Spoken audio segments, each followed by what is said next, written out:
ಎಲ್ರಿಗೂ ನಮಸ್ಕಾರ. ಇವತ್ತಿನ ಮುಖ್ಯವಾದ ಸಬ್ಜೆಕ್ಟ್ ಅಂದರೆ ಡಿಪ್ರೆಷನ್.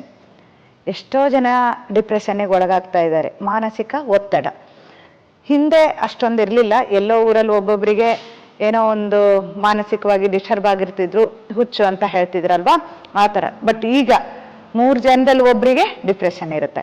ಯಾಕೆ ಅಷ್ಟೊಂದು ತೊಂದರೆ ಆಗ್ತಿದೆ ಅಂದರೆ ಮಕ್ಕಳಲ್ಲೇ ಸ್ಟಾರ್ಟ್ ಆಗುತ್ತಿದ್ದು. 8th 9th ಆ ಏಜಲ್ಲಿ ಏನು ಹಾರ್ಮೋನ್ ಇಂಬ್ಯಾಲೆನ್ಸ್ ಆಗ್ತಾ ಹೋಗುತ್ತೆ.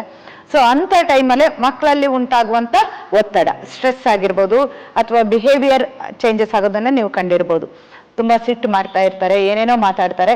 ಸೊ ಅದಕ್ಕೆ ನೀವು ಏನಾದರೂ ಆ್ಯಂಟಿ ಡಿಪ್ರೆಸೆಂಟ್ ಮಾತ್ರೆ ಕೊಟ್ಟರೆ, ಅಂದರೆ ಕೆಲವೊಂದು ಮಾನಸಿಕ ಆಸ್ಪತ್ರೆಗೆ ಹೋಗಿ ಏನೇನೋ ಮಾತ್ರೆಗಳನ್ನು ಕೊಟ್ಟರೆ ಸೂಯಿಸೈಡ್ ಟೆಂಡೆನ್ಸಿ ಹೆಚ್ಚಾಗುತ್ತೆ.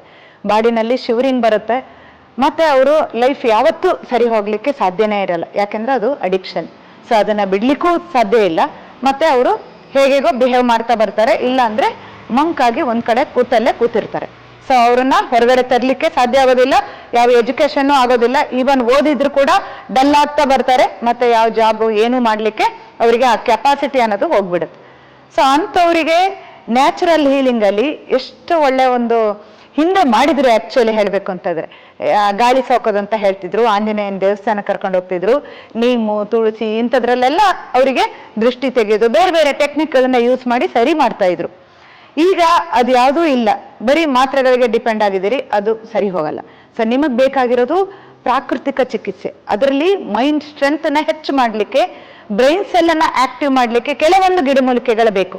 ಒಂದೆಲ್ಗ ಆಗಿರ್ಬೋದು, ಬ್ರಾಹ್ಮಿ ಅಂತ ಹೇಳ್ತೀವಲ್ವಾ, ಜಟಾಮಾನಸಿ, ಇಂಥದ್ದು ಕಾಂಬಿನೇಷನ್ ಮಾಡಿ ಕೊಟ್ಟಾಗ ಸೊ ಬ್ರೈನ್ ಸೆಲ್ ಕರೆಕ್ಟಾಗಿ ವರ್ಕ್ ಮಾಡ್ತಾ ಹೋಗುತ್ತೆ. ಈವನ್ ಮಾತ್ರೆಗೆ ಅಡಿಕ್ಟ್ ಆದವ್ರನ್ನು ಕೂಡ ಟೇಪರ್ ಡೌನ್ ಮಾಡಿ ಮಾತ್ರೆನೂ ಬಿಡಿಸ್ಬೋದು. ನ್ಯಾಚುರಲ್ ಆಗಿ ಅವ್ರಿಗೆ ಏನು ತೊಂದರೆ ಇರುತ್ತೆ, ನಿದ್ದೆ ಬರ್ತಾ ಇರಲ್ಲ, ಸಿಟ್ಟು ಮಾಡ್ತಾ ಇರ್ತಾರೆ. ಲಾಸ್ಟ್ ಅಲ್ಲಿ ಸ್ಕಿಜೋಫ್ರೇನಿಯಾ ಅಂತ, ಅಲ್ಲಿವರೆಗೆ ಅದು ಲೀಡ್ ಆಗುತ್ತೆ. ಅಂದ್ರೆ ಡ್ಯುಯಲ್ ಮೆಂಟಾಲಿಟಿ, ಸೊ ಹೇಗೇಗೋ ಬಿಹೇವ್ ಮಾಡ್ತಾರೆ. ಸೊ ಅದನ್ನು ಕೂಡ ಕಂಪ್ಲೀಟ್ ಆಗಿ ನ್ಯಾಚುರಲ್ ವೇನಲ್ಲಿ ಸರಿ ಮಾಡ್ಬೋದು.